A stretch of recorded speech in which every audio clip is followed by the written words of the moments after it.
শিশুদের গুঁড়া দুধ খাওয়াতে উদ্বুদ্ধ করার ক্ষেত্রে চিকিৎসক, নার্স ও স্বাস্থ্যকর্মী সহ অনেকেই জড়িত। এটা নিয়ে দোষারোপ না করে সমন্বিতভাবে মাতৃদুগ্ধের উপর জোর দেওয়া প্রয়োজন বলে জানিয়েছেন স্বাস্থ্য উপদেষ্টা নূরজাহান বেগম।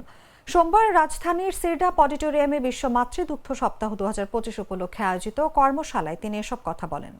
মায়ের স্বাস্থ্য যদি ভালো থাকে তাহলে বাচ্চা মাতৃদুগ্ধ পাবে। আমাদের দেশে দারিদ্র্যের হার এখন কত?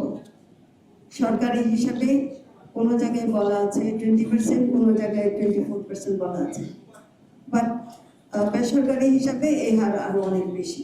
যদি আমি ধরি 30% পরিবার দরিদ্র, তাহলে তার ঘরে খাওয়ার সেভাবে থাকবে না। এখানে যে চারটা দেখলাম, যে খাওয়া খাদ্যে মাকে খাওয়াতে হবে, সেই খাওয়া খাদ্যে খাওয়ানোর ক্ষমতা তার নাই। আপনারা যারা রাস্তাঘাটে তো সবাই আমরা চলছি, যখন ইট ভাঙার একটা মাকে দেখি, ইট ভাঙছেন, পাশে তার বাচ্চাটাকে উনি ব্রেস্টফিড করছেন, তার শান্তিতে যেটার মধ্যে উনি খান তার মধ্যে কি আছে যদি কখনো দেখার সুযোগ হয়ে থাকে, তাহলে বুঝতে পারেন যে এখানে পুষ্টির কিছু নাই, পেট ভরানোর কিছু আছে। কাজে পেট ভরানো দিয়ে তো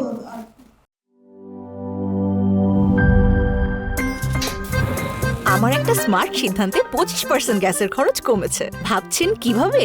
সাধারণ গ্যাস স্টোভ বদলে আমি এনেছি আরএফএল গ্যাস স্টোভ। এর সাইন্টিফিক নজল ও ব্রাস বার্নার ক্যাপ সমানভাবে তাপ ছড়িয়ে রান্না করে দ্রুত, তাই গ্যাসও বাঁচায় 25%, টাকাও বাঁচে 25%। আরএফএল গ্যাস স্টোভ নিরাপদ ও গ্যাস সাশ্রয়ী।